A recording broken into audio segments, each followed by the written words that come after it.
Me parece que este trabajo además es muy pertinente presentarlo en este contexto donde se me ocurren por lo menos dos episodios con los que lo podemos relacionar en lo inmediato, en la coyuntura. Lo primero es los roles que está asumiendo, que se le están otorgando desde el gobierno a las Fuerzas Armadas en el control del orden público en el sur, en la Araucanía. Eso es un punto muy importante, digamos que es imposible no reflexionar en torno a eso a partir de la lectura del texto de Pablo. Y lo segundo, cuando también nos hemos enterado, ¿cierto?, que Lorena Fries recibió una serie de testimonios de ex conscripto y que socialmente no sabemos nada de eso. Ya que es documentación que no se ha trabajado, que no se ha evaluado el impacto y que por lo tanto habla de la deuda que existe en este país aún, ¿cierto?, con la violación a los derechos humanos o respecto a la violación a los derechos humanos. En lo específico, ¿cierto?, leer este texto ha sido desafiante. En mi caso, digamos, más allá, digamos, uno está siempre ocupado y cuando le llega un libro de casi 600 páginas, uno dice, oh, ¿en qué momento lo voy a leer? Pero es interesantísimo, quiero decir, que se lee muy rápido, ya que uno no quiere, digamos, yo me iba a ir a hacer un té, dejaba el libro, iba corriendo, digamos, y volvía, porque la trama es muy envolvente, está muy bien escrito, prescinde absolutamente de la terminología rebuscada que a veces los autores utilizan. Siendo que conozco a Pablo hace hartos años y sé que él es muy formal, digamos, para hablar y todo, su texto fluye de una manera, digamos, muy interesante, muy entretenida, muy atrapante también. Pero también fue un desafío para mí porque yo estudio la izquierda. ¿Ya? Los estudios que yo he hecho son sobre la izquierda y sobre violencia popular, por lo tanto era mirar a otro sujeto que yo no había mirado con esa detención y al que yo veía simplemente como un otro que reprimió y atacó a aquel sujeto que era el centro de mis investigaciones. Por lo tanto, la lectura que permite Pablo, ¿cierto?, de este sujeto que son los militares, me permitió mirar a mi objeto de estudio desde otro lugar. Ya es inevitable, digamos, posicionarse en el rol del sujeto que está siendo investigado, en este caso los militares que ha investigado Pablo, ¿cierto?, y mirar a la izquierda. Y por lo tanto, desde ahí llegué a conclusiones que obviamente no tienen que ver con las conclusiones que las que llegó Pablo, digamos, porque son objetos de estudio distintos, pero se complementan absolutamente y permiten armar un puzzle, ¿ya?, o el puzzle de la historia, de nuestra historia reciente, que aún está muy incompleto, ¿ya?, que ha tenido, ¿cierto?, un estudio respecto a los militares como perpetradores, ¿ya?, pero sin profundizar en otros elementos, que permiten explicar nuestra historia reciente desde una mirada mucho más amplia, incorporando todos los factores que permiten que estos sujetos se hayan convertido en perpetradores, no como sujetos, sino como institución. Entonces me parece que es un tremendo aporte este documento, este texto, perdón. Ahora, entrando ya en materia, esto es difícil presentar un libro porque uno no quiere hacer un spoiler del libro, ¿cierto? No quiero contar el libro porque la idea es que lo lean, pero hay un montón de asuntos que para mí fueron muy novedosos y por lo tanto de todas maneras lo voy a relatar, ¿ya? Según las palabras del propio autor, ¿cierto?, él se propuso rastrear cómo se construyó organizacional y burocráticamente el golpe de Estado, así como los discursos políticos militares de su legitimación posterior. Y esto está logrado de manera magistral en el texto de Pablo.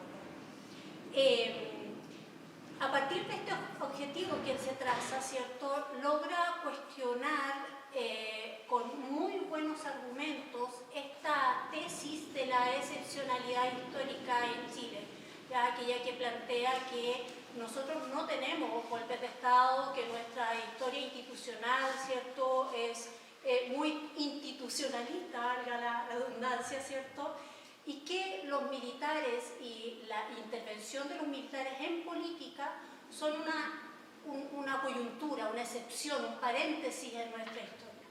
Lo que hace Pablo es señalar que no es así, que si bien efectivamente los golpes de Estado como tal no son tantos tal vez como podríamos hablar, no sé, en Argentina, sí plantea, ¿cierto?, que la intervención en la política de los militares es una realidad que se ha ido construyendo desde los años 30 por lo menos en Chile, y que esa construcción la hizo el propio poder civil, la hizo el Estado. El Estado generó las condiciones para que las Fuerzas Armadas, ¿cierto?, traspasaran el rol que formalmente, ¿cierto?, deberían tener para incorporarse a tareas que deberían estar a cargo de la policía, por ejemplo, como son el orden público, la inteligencia y otras acciones en las que el poder civil ha ido involucrando a los militares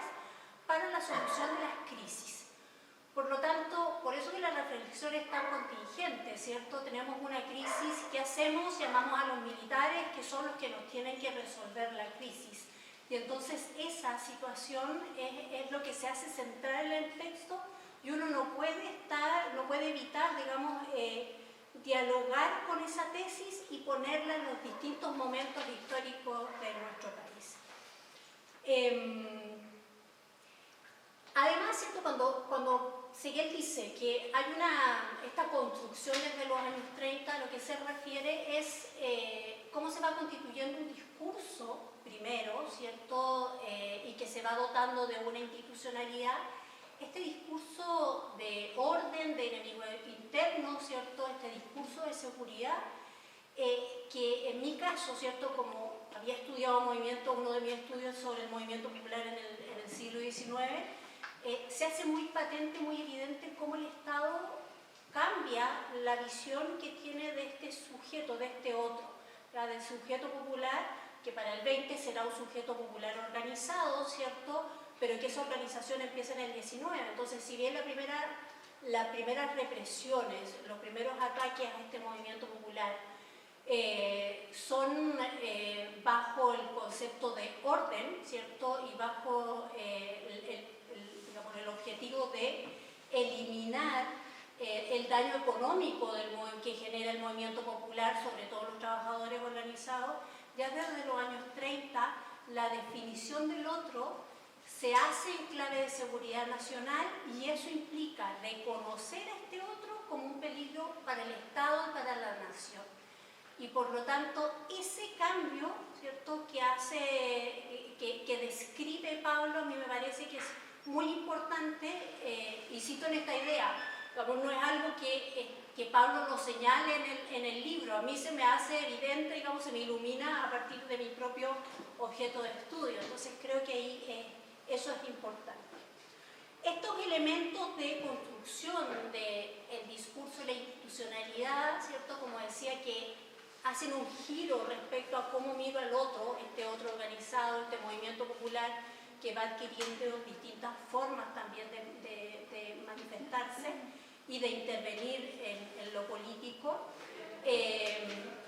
va a ser reprimido entonces bajo los argumentos de seguridad del Estado y con una institucionalidad creada ad hoc para cumplir su objetivo, el objetivo de seguridad del Estado, que van a ser básicamente la decreción, ¿cierto?, de estados de sitio, ¿cierto?, la decreción de estado de excepción, que van a ser permanentes desde los años 30 en adelante.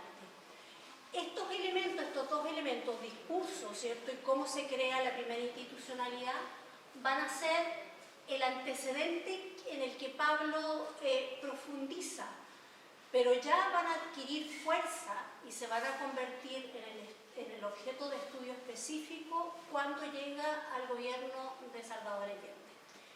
Este antecedente, estos antecedentes, ¿cierto?, de la lucha antisubversiva, se van a observar también recurridos, ¿cierto?, cristalizados, utilizados durante el gobierno de la Unidad Popular, y eso es la profunda novedad, ¿cierto?, que nos presenta el texto de Pablo. Primero porque el estudio en sí mismo es novedoso. ¿Ya? Mirar a los militares, ¿cierto?, su estructura, porque está muy bien detallado, digamos, cómo se ordenan, ¿cierto?, desde donde piensan, la documentación evidencia, las reflexiones, la construcción de la doctrina, pero lo más novedoso es que instala una interpretación que se sale de cómo se había interpretado la realidad durante la Unidad Popular, ¿cierto?, hasta la actualidad. ¿Ya? Emerge el Estado generando las condiciones para la intervención de los militares, ¿ya?, en términos de estructura, en términos de instancia, en términos de institucionalidad. ¿Ya? No como había sido hasta ahora explicado, que en realidad, ¿cierto?, la lucha entre la izquierda y la derecha, los distintos sectores habían generado las condiciones ideológicas y una especie digamos, de justificación para la intervención. Pablo lo que hace es reconstruir los instrumentos por los cuales los militares se incorporan a la institucionalidad del país antes del golpe. Y por lo tanto podríamos hablar de un largo proceso, de una especie de golpe en ciernes, ya no como la conspiración que muchas veces había sido vista, ¿cierto?, la conspiración que se genera al interior del Estado, que está fuera de la institucionalidad, ¿cierto?, que transgrede esa lógica institucionalista y respetuosa, digamos, con la Constitución de los militares chilenos y que irrumpe, ¿cierto?, realizando el golpe, perpetrando el golpe. Pablo no lo ve así, lo ve como estos militares, ¿cierto?, las Fuerzas Armadas en general, tuvieron el espacio para ir incorporándose paulatinamente en la institucionalidad del Estado y estaban muy preparados al momento de perpetrar el golpe.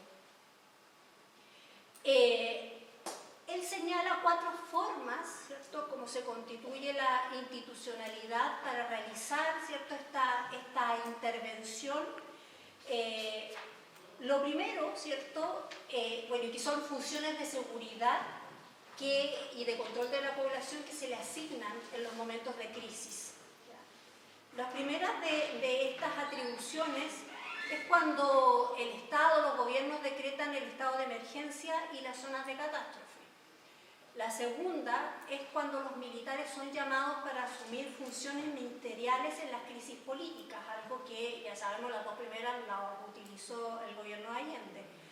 La tercera, ¿cierto?, tiene que ver con la aplicación de la ley de control de armas. Y la cuarta, la creación de planes de seguridad interior y la creación de aparatos de inteligencia. Estas estrategias fueron todas utilizadas, ¿cierto?, durante el gobierno de Allende como una forma de solucionar la crisis. La primera de ellas, ¿cierto?, la decreción del estado de emergencia, fue utilizada desde Ibáñez en adelante, desde los años 30 en adelante, por lo tanto no es novedad, digamos, que Allende la utilizara también. Sin embargo, ¿cierto?, la forma en que fue utilizada durante el gobierno de Allende permite recoger algunas experiencias que las Fuerzas Armadas fueron adquiriendo en las intervenciones anteriores, porque la forma en que se trabaja, ¿cierto?, esta idea de decreción de zonas de catástrofe es dividiendo al país en zonas que permiten la intervención directa de los militares en los espacios, ¿ya?, donde la ciudadanía convive, ¿cierto?, donde se realiza la política y por lo tanto una observación, ¿ya?, y un conocimiento de las zonas encargadas a distintos funcionarios militares muy detallada. Eso implica que para el momento del golpe había un diagnóstico bastante profundo de qué es lo que pasaba en nuestro país. ¿Ya? Había habido digamos, un análisis, la posibilidad de desarrollar ese análisis muy detallado de qué es lo que pasaba en cada una de las provincias y de las zonas militares que Pablo además describe, identifica. Hay unas tablas muy buenas, ¿cierto?, en el libro, que permite una visualización más allá del texto, ¿cierto? Uno puede ir observando esas divisiones. Lo segundo, ¿cierto?, es la ley de control de armas que se decreta en el gobierno de Allende, digamos, como una forma de contener las acciones armadas que estaba realizando la derecha. Sin embargo, una de las afirmaciones que hace Pablo es que en realidad la acción de los militares en contra de la derecha prácticamente no existió, o sea que eso fue una estrategia, o más bien dicho, fue una herramienta que utilizaron los militares para poder intervenir en los espacios donde la organización de la Unidad Popular estaba más activa. A partir de esta ley se intervino no solamente espacios del movimiento popular, ¿cierto?, más basal, sino que también dependencias regionales, por ejemplo, de los ministerios, instituciones públicas que fueron intervenidas, y que se acusó de que en esas reparticiones habían armas y una serie de elementos para la subversión. Por lo tanto, el discurso antisubversivo, ¿cierto?, estaba ahí muy justificado. Además, ¿cierto?, durante el gobierno de Allende se utilizó la creación de equipos de inteligencia que si bien habían estado definidos en las intervenciones anteriores, durante el gobierno de Allende adquieren una profundidad, digamos, un dinamismo, una estructura mucho más sofisticada, y van desde la asignación de funciones de inteligencia a los zonales, a las divisiones zonales controladas, digamos, por las Fuerzas Armadas, hasta el grupo de los 15, que esta articulación, ¿cierto?, de 5 integrantes por cada rama de las Fuerzas Armadas, que van a tener la función de pensar la seguridad, de generar una inteligencia, ¿cierto?, que pueda darle solución a la crisis política, principalmente, que es la que está envuelta la Unidad Popular. Aquí se empiezan a ver ya las prácticas de montaje, por ejemplo, que se empiezan a desarrollar, ¿cierto? Pablo relata que a propósito del asesinato de un edecán de Allende, estos aparatos, ¿cierto?, agarran a un preso que había sido preso por borracho, y lo obligan, digamos, a tortura, digamos, a declarar que él había sido el que había dado muerte al edecán. Por lo tanto, hay prácticas que podemos rastrear muy anterior al golpe. Luego, ¿cierto?, de esta caracterización que nos deja muy claro cuáles son las herramientas y los mecanismos, ¿cierto?, por los cuales los militares se incorporan a la institucionalidad, el libro retrata el golpe y cómo se van articulando, cómo se van vinculando, ¿cierto?, estas prácticas, esta experiencia anterior ahora a un control del Estado directamente. ¿Ya? Cómo las Fuerzas Armadas materializan, profundizan, ¿cierto?, esta lucha antisubversiva en una situación además que un poco contradictoria, porque es una declaración de una lucha antisubversiva para una subversión que no se realiza, ¿ya?, que no existe. Ya sabemos, digamos, que la resistencia es bastante poca, que la acción, y ahora, digamos, podemos explicarlo muy bien por qué, que la acción represiva es muy efectiva muy tempranamente, y que por lo tanto no hay esta subversión. Sin embargo, se necesita mantener la represión para generar el control total, además porque el gobierno la dictadura se había definido como un gobierno antimarxista y por lo tanto se habla de aniquilamiento. Cita ahí un texto de Contreras, ¿cierto?, cuando se refiere a que este tipo de acciones, este tipo de guerra, este tipo de intervención solo se termina con el aniquilamiento del otro, y esa es la tarea a la que se da la Junta y las distintas fuerzas represivas. En ese sentido, ¿cierto?, la problemática es cómo mantener un discurso antisubversivo en una subversión, ¿cierto?, que no existe, que no está. Y Pablo, ¿cierto?, explica de qué manera se van generando elementos de guerra psicológica, donde sobre todo los medios de comunicación van a tener un rol fundamental. Si bien Pablo no se mete en ese aspecto específicamente, sino que lo ve desde los militares, la función de los militares, en las fuentes que él utiliza, en los titulares, ¿cierto?, que salen en los diarios, que eran evidentemente falsos, ¿verdad? Uno ve el rol importante que tuvieron los medios de comunicación en la creación, ¿cierto?, de esta justificación, para lograr el aniquilamiento. Esta caracterización, ¿cierto?, va llevando el libro directamente hacia la definición de la DINA.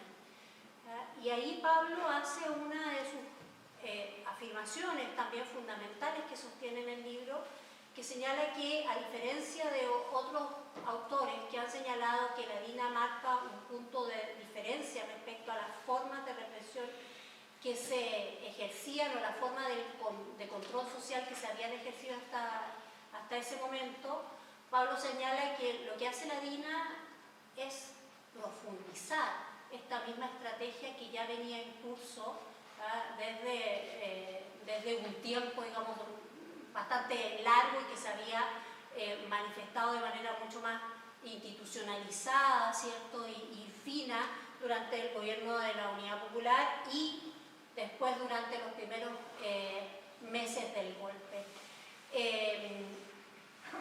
Y en ese sentido, ¿cierto?,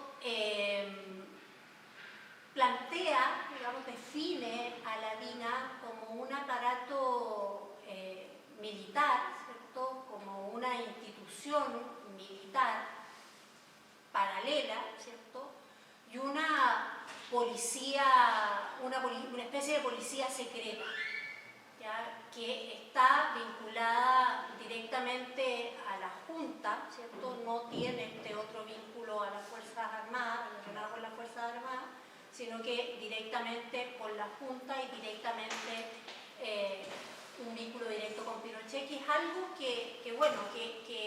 que se ha debatido, que se conoce, pero que, claro, se tensiona a partir de esta idea de que no es una práctica nueva, sino que es una forma nueva de perpetrar una práctica que estaba institucionalizada. Pablo logra reconstruir además la estructura de la DINA,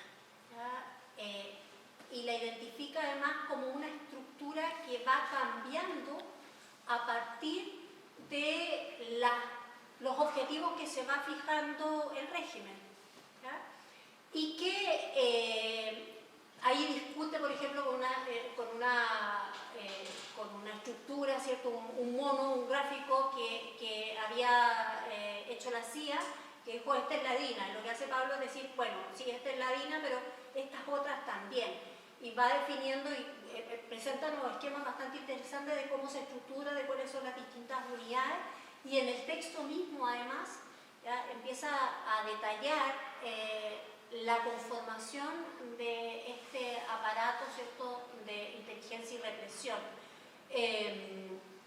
cuáles son los cuarteles, ya cuáles son los centros de detención, cuáles son las funciones que cumplían.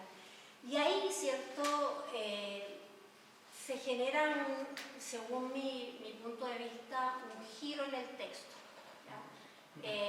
Ahí a mí el texto se me hizo mucho más difícil de leer, no porque haya cambiado, digamos, la forma del relato ni nada, sino porque empiezan a aparecer actores que no habían estado presentes en las etapas anteriores del texto, en los capítulos anteriores. Empiezan a aparecer aquí los torturados, los presos, ¿cierto?, los sujetos sobre los cuales actuó esta institucionalidad que Pablo había descrito anteriormente. Y entonces, claro, uno empieza a dialogar ya con otro actor, con otro problema, que es parte del anterior, digamos, pero que tiene una lectura distinta. Desde mi perspectiva, mi lectura, ¿cierto?, lleva a conclusiones, ¿cierto? Y me parece que es un remate bastante interesante para el libro, ya que uno ve ahí hecho carne esto que había descrito anteriormente Pablo. Me resultó, ¿cierto?, me quedó dando vuelta en la cabeza cuando Pablo describe para qué se utilizaba la clínica Santa Lucía. ¿Santa Lucía? Sí. Y que decía que, claro, era una clínica, era un centro médico, más bien dicho, un centro médico donde se atendía a los funcionarios de la DINA, pero que también estaba dispuesto para atender a los torturados, los presos, ¿cierto?, los torturados que necesitaban que no se murieran durante la tortura.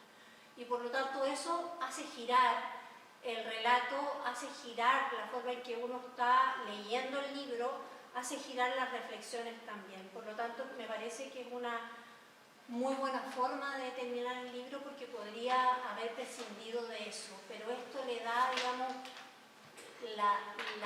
creo yo que le da un sentido a el por qué hay que hacer estos estudios, el por qué hay que insistir en la profundización en estos temas, el por qué hay que seguir recomponiendo el puzzle, armando el puzzle para tener una visión lo más completa posible que nos permita además sacar lecciones.